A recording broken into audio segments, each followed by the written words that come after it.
Congress party ఈ ప్రభుత్వంలో మంత్రులు సీతారామ ప్రాజెక్టులో ప్రారంభోత్సవం కోసం సన్నాహక సమావేశాల పేరు మీద నెత్తి మీద నీళ్లు జల్లుకుంటూ పోటీలు పడుతూ చేస్తున్నటువంటి ప్రయత్నాల్ని మనం చూస్తూ ఉన్నాం. ఒక మంత్రి గారు మొదటి పంప్ హౌస్ కు బటన్ ఒత్తి నెత్తి మీద నీళ్లు జల్లుకొని భూమికి దండం పెట్టాడు. వెంటనే ఇంకో మంత్రి గారు వెళ్ళి తనకంటే ముందు క్రెడిట్ కొట్టేయాలని ట్రాక్టర్ నడుపుతూ వెళ్ళి ఇది నేనే చేస్తున్నట్టుగా ఇంకో మంత్రి గారు చెప్పారు. అసలు నేను కదా నీటిపారుదల మంత్రి అని నిన్న ఇంకో మంత్రి గారు పోయి ఆయన కట్టుకొత్తి ఇది నాది అని చెప్పి నా సొంతమని మూడవ మంత్రి గారు బయలుదేరినారు. ఇక ఈ ముగ్గురు మంత్రులు క్రెడిట్లో పోయి ఇప్పుడు 15వ తారీఖు నాడు ముఖ్యమంత్రి గారు పోతారట. రాష్ట్రంలో సీతారామ ఎత్తిపోతల పథకం ఈరోజు గౌరవ కేసీఆర్ గారు తన ఇష్టమైన ప్రాజెక్టుగా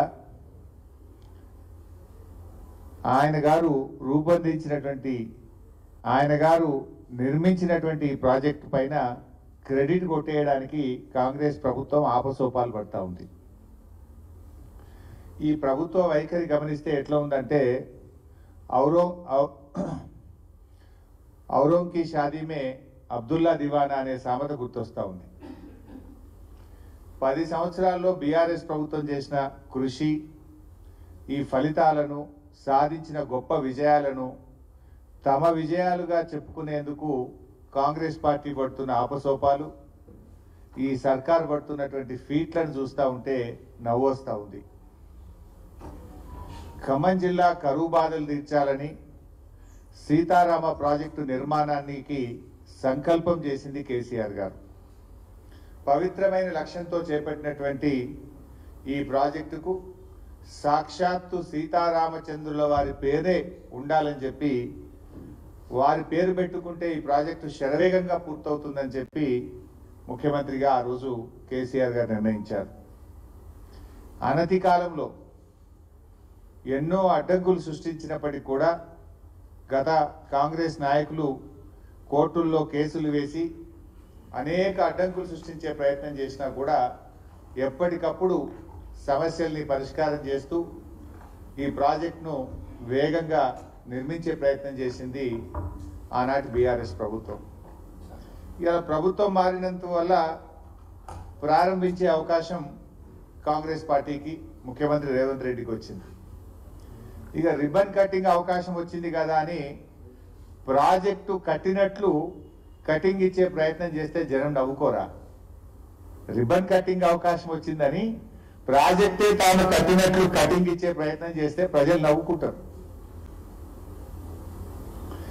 ఇతరుల ఘనత తమ ఘనతగా చెప్పుకునేటువంటి వ్యక్తిని ఏమంటారు?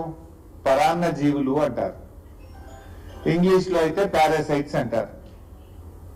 ఇక మిమ్మల్ని చూస్తుంటే కూడా అదే అనిపిస్తా ఉంది. ఒక ప్రాజెక్టు కట్టాలంటే దానికి సర్వే జరగాలి, డిపిఆర్ తయారు కావాలి, భూసేకరణ జరగాలి, టెండర్ల ప్రక్రియ జరగాలి, నిర్మాణానికి నిధులు సమకూర్చాలి.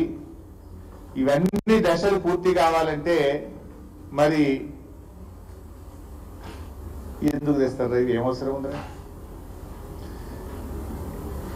ఇవన్నీ దశలు పూర్తి కావాలంటే కనీసం కొన్ని సంవత్సరాలు పడుతుంది.